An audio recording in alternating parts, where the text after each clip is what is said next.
From eyeing up Sergey Pavlovich, the new kid on the block, to admitting he messed up against Bones in his last match, here's everything we know about Ciryl Gane targeting a September return to the UFC.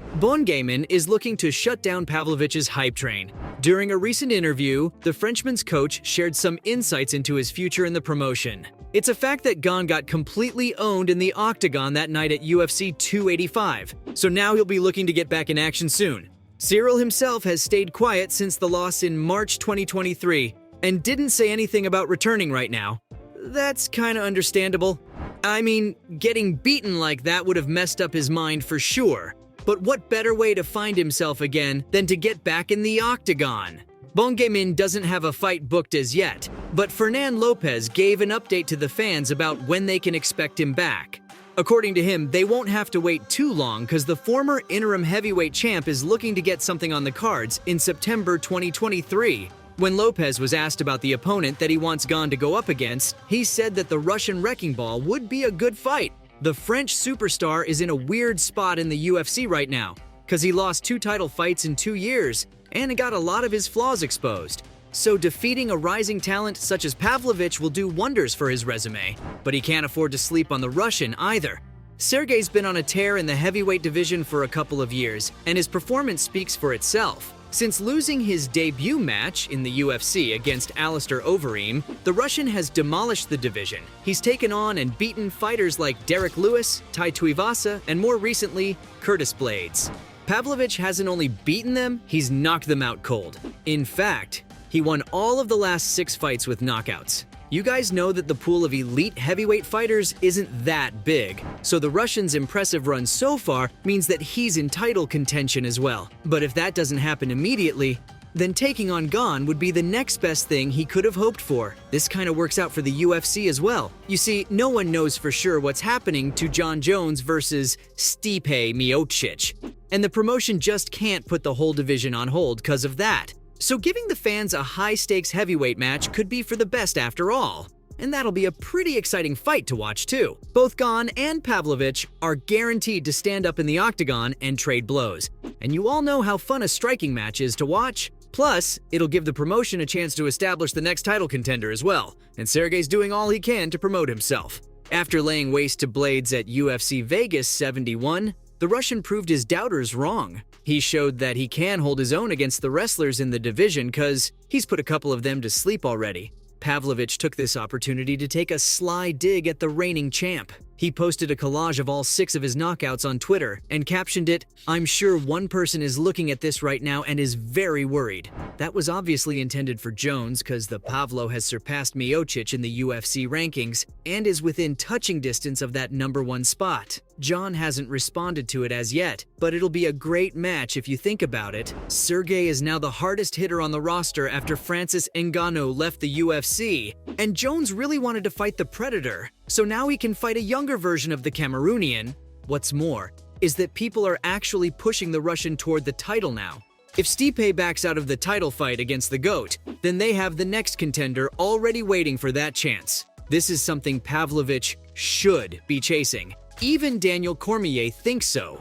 I know, guys, this isn't looking good for Ciryl Gane, but DC is a big voice in the UFC and he's advised Sergey to only look ahead of him right now.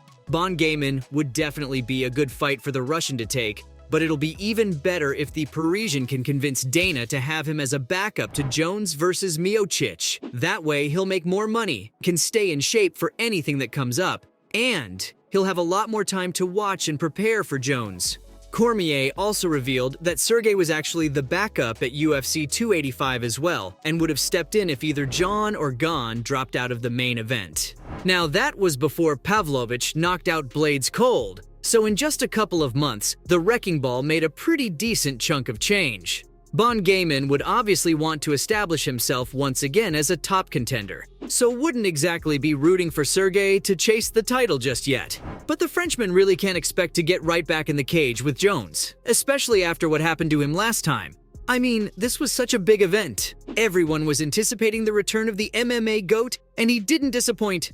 It looked as if John picked off right where he left things, because just a couple of minutes into the fight, He choked Ciryl out. Like, I knew that Gaiman's ground game will be an issue, but I never expected him to tap out right at the beginning. To be perfectly honest with you guys, the former interim champ kinda looked a little shaken before the fight, as if he was scared to walk into the cage with a beast like Jones. And the crowd, the cheers, the larger-than-life persona didn't help at all. Gane came in expecting to kickbox a little, just so he could feel John out, but the GOAT wasn't in there to play. As soon as he shot for the takedown, everyone knew it was all over for Gane. The flaws in his techniques are pretty well known. All top fighters in the UFC know that, and his opponents are always going to exploit that. So that's why Khabib Nurmagomedov invited him to train within and learn some wrestling. The Eagle wasn't too impressed with what he saw at UFC 270, cause Gaiman got thrashed around in the octagon by Ngannou. Now, the Predator isn't exactly known for his wrestling game, so Khabib, being the good guy he is, invited Gane to Russia so that he can kinda reinvent himself, cause the former champ couldn't bear to watch how badly the Frenchman did in that match. According to Khabib, it would have taken Ciryl 2 years to get to a decent level to compete with the guys in the UFC, but that would ensure that Gaiman cure the UFC title in the future, and he'll even be able to hold on to it. That was a Nurmagomedov guarantee. The Dagestani clarified that he wasn't throwing any of his coaches or teammates under the bus. In fact, he invited Gane to bring all of them with him to Russia. Ciryl really should have taken Khabib up on that offer. He wouldn't be in this spot if he did. Like, his coach isn't even sure what went wrong and admitted as much during an interview. Lopez just tried writing off the loss as John being much better than Gane, but he didn't share any technical insights into the loss. Fernand did hint at there being something emotional during the walk to the cage. That makes a lot of sense, especially if you think back to how shaky Gane looked just before the fight began. In the end, Lopez said that they kinda stopped trying to figure out what went wrong and instead just tried to walk away from all of it. The coach added that right now, Ciryl is working on becoming a better fighter, and that includes all aspects of the sport. I really hope they're working on improving the Frenchman's ground game. Maybe they can even try giving the Eagle a call. I'm sure he'll still be up for helping. His team may be disappointed at the result at UFC 285, but Gane was just angry at himself. And it showed when he appeared for the post-fight press conference. The Frenchman told the media that he's really upset at what happened because they put in a lot of work behind the scenes and he couldn't show that during the fight. That was kinda expected because Ciryl hasn't really been beaten by anyone else except for Ngannou and Jones, so he wanted to keep his record clean, and he obviously wanted the heavyweight strap. Gaiman considers the loss against John to be much bigger compared to the one against the Predator, but in the end, he said that he was gonna take it on the chin and go right back to the gym. Let's just see if he can convince Dana to hand him a fight against Pavlovich. Even if he wins, Ciryl will still have to win a couple more times before he can fight again for the title. So, from admitting he messed up against Mr. Bones, to eyeing up the new kid on the block, that was everything we know about Ciryl Gane targeting September return to the UFC.